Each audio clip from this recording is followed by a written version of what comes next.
Something big is brewing in Santa Clara, and you're going to feel it in every detail. There's hot talk about hunting a pass rusher, whispers of a bold move for a proven tight end, an offensive hurricane that ripped through the last round, and quiet tweaks in the rotation that could reshape January.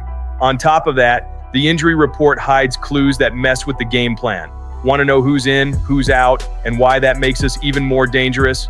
You won't believe what we've got today, so take a seat, drop a like, and let's dive straight in.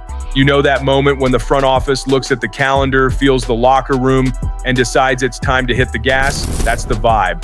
The 49ers, patched up by injuries yet still finding ways to win, are scouring the market for a pressure catalyst that can change January. The rumor mill is roaring with execs probing values, bonuses, contract structure, and most importantly, immediate impact on the pass rush. The name gaining traction among insiders isn't just anyone. Take a breath and let this sink in. Bradley Chubb. The Dolphins' edge returned from an ACL tear and has already logged 4 sacks in 7 games this season, flashing first-step juice and bull rush power to collapse the pocket. In Miami at 1-6 and flirting with a deadline sell-off, Chubb becomes a liquid asset for contenders.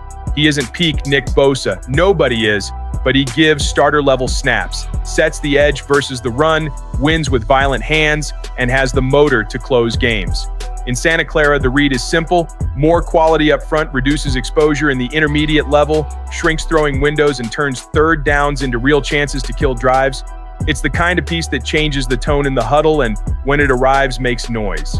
Why does it make sense now? Because the rotation felt it when the injuries hit, because January demands 4 trustworthy rushers, and because playoff margins swing on 1 or 2 impact plays. Chubb allows wide 9 looks with interior stunts, simulated pressure out of nickel, and tactical breathers for whoever is wearing the star mantle while headliners play back into form. Add the likelihood that Trey Hendrickson stays in Cincinnati after their latest win, and Chubb's price-to-production profile may be the best balance on the market. What's the cost? Think a mid-round pick with snap and sack conditionals, plus salary tweaks to fit under the cap via bonus conversion or void years. Is there risk? Sure. Injury history and performance variance. The fan base is already split. Half wants an all-out push, half fears renting production and bleeding capital. But windows don't wait. If the internal grade says Chubb raises the pass rush floor today, the emotional math shifts, and quickly. One tactical detail that matters: the schedule brings mobile quarterbacks and offenses heavy on RPOs and bootlegs. Chubb is disciplined with contain, forces the play back into traffic, shortens reads, and speeds up the internal clock. On 3rd and long, he can even threaten inside on line games, which fits the versatility of the 49ers interior and widens the coordinator's menu. And that wasn't even the most surprising part of the day. There are times when an offense needs a trust anchor to stack drives and choke the clock. 3rd and short stalling, red zone rhythm wobbling, defenses taking away your first reads. That's the backdrop for a shift from positional depth to a piece that changes how defenses behave. The search, a big, reliable target with play-action timing and spatial awareness to punish zone. The buzz grew when an AFC team mired in a rough start signaled it might listen on veterans. That's when a heavyweight name moved to the center of the conversation: Mark Andrews. A 3-time Pro Bowler, Andrews may not have the same vertical pop, but the mind and technique are razor sharp. He finds windows, sells routes with his torso, uses his hands for separation, and shows up for the quarterback on underneath stick and seam concepts. In 2025, he's even popped on wheel routes from a wing alignment, punishing linebackers who blink. The ledger says 21 receptions, 174 yards, and 2 TDS in a stuck offense, with a high rate of first down conversions. In Santa Clara, the fit is obvious. 12 personnel with George Kittle to smash light nickel, condensed splits to hide releases, and play action to free the seam. On the field, the impact would land right away. Andrews shortens the game under pressure, reduces the need for long dropbacks, and gives the coordinator a release valve when quarterback rhythm dips, whether it's Brock Purdy rebuilding confidence or the contingency plan managing the flow. In the red zone, he creates conflicts. Seams versus Tampa 2, pivots versus man, boot action delaying the TE in the flat to punish over pursuit. He also helps protection in tight formations, aligning his Y-ISO to force heavier boxes and varying protections with chip and release. Of course, everything has a price. It's the final contract year, around $11 million, which demands some cap artistry, bonus conversion, void years, maybe a short extension aligned to the 2026 cap. The trade package? likely a mid-round pick with conditionals for snaps and production. The risk, declining speed, modest recent volume, is real. But the tactical payoff of stabilizing third down and controlling tempo spills directly onto the defense, which rests more and finishes fresher. The fan base is already buzzing. Is investing in a TE now a luxury, or the key piece to unlock January? When we talk explosion, consistency, and pure impact, you can't ignore what Christian McCaffrey just did. It was one of those performances that reset a team's tempo. Against the Atlanta Falcons, number 23 shredded every layer of resistance. 201 total yards, 2 touchdowns, and a presence everywhere on the field. 7 catches, short runs turning into big plays, sharp cuts, instant acceleration. It felt like every snap was a highlight clip. The payoff followed, named NFC Offensive Player of the Week. It screams renewal. The run game had been sputtering. Injuries, line tweaks, schematic variations, everything seemed to steal McCaffrey's rhythm. Then George Kittle returned. And when Kittle is on the field, the offense finds its identity. With him, the 49ers ran for 151 yards on 28 carries, averaging 1.4 yards before contact. Without him, just 12 total rushing yards on 6 attempts, with a negative average before contact. The edge gets sealed, the inside cut opens, and McCaffrey's reads make the whole plan breathe again. That balance changes everything. The pass game opens up, play action threatens again, defenses hesitate, and time of possession leans our way. That gives the defense rest, and with Nick Bosa and Fred Warner out for the season, every extra breath is gold.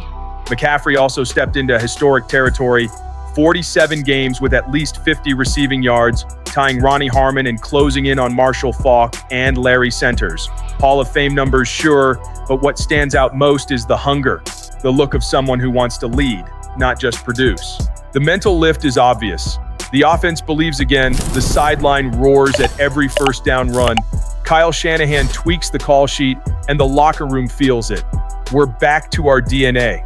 Now comes the proving ground against the Houston Texans, a physical front, gaps that close fast, and a coordinator who loves to muddy blocking reads. But if McCaffrey brings the same posture he showed versus Atlanta, no defense can hold up. He's not just running, he's igniting the spirit of an entire team. Meanwhile, what's happening with the roster behind the scenes could tilt the season even more. The tempo is frantic. The front office shuffled pieces and sent a message. No one keeps a chair if they're not producing. Promoting Robert Beal Jr. to the active roster says the plan is to bet on youth, juice, and impact rotation. To make room, Trevis Gibson was released. And while he could return via the practice squad, the message was blunt. Production speaks louder than resumes. Beal is raw but explosive, with length and get-off that stood out since training camp. On a team obsessed with constant pressure, every snap he gets is a chance to prove he belongs in the future. And that's not all. Stone Blanton joined the practice squad, reinforcing linebacker depth and showing how the staff tracks versatile options. He looked solid in preseason, knows the system, and brings natural instincts against the run. Small tweaks like this keep the engine humming through November and December. What really jolted fans, though, was the new injury list. Diamador Lenoir, a pillar in the secondary, popped up with a quad issue. He played every snap against Atlanta, but Shanahan admitted he felt it and should be managed through Thursday. Ricky Pearsall, meanwhile, hasn't progressed as hoped with his knee, and the staff chose patience. The luxury of a 5-2 start lets you think big picture. Jake Brendel and Bryce Huff are dealing with soft tissue issues, Yetur Gross-Matos with a knee, while Christian McCaffrey and Trent Williams receive veteran rest to keep them sharp. Brock Purdy remains limited by a toe injury, but Shanahan insists he's improving steadily. The curious tell, if Mac Jones speaks to the media instead of Purdy, it could signal another precautionary week. The coach was candid.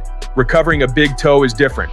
And the move few picked up on, opening Spencer Burford's 21-day practice window, could steady the offensive line right when the team needs stability most. Between surgical tweaks, rehab timelines, and new chances, the message is singular. This roster isn't comfortable. Every decision has a purpose. Every swap is calculated. The staff wants to make sure that when January arrives, the machine is finely tuned and the fan base feels it. Not panic, but a plan. A group that understands that winning in the NFL is about surviving the details. If you connect all the dots, you can feel January being rewritten. A smart hunt for edge pressure with Bradley Chubb, the tempting possibility of Mark Andrews unlocking third downs, McCaffrey restoring identity to the offense and fine-tuning across the roster, Beal, Burford, injury management, that hardens the base. Nothing is guaranteed, but the direction is clear. Calculated aggression and cold-blooded execution. Here's my question for you. Would you go all in for a pass rusher and a tight end, or would you preserve draft capital and ride the internal growth curve? If you enjoyed this breakdown, drop a like, subscribe, turn on notifications, and leave your take in the comments. Let's build this conversation together.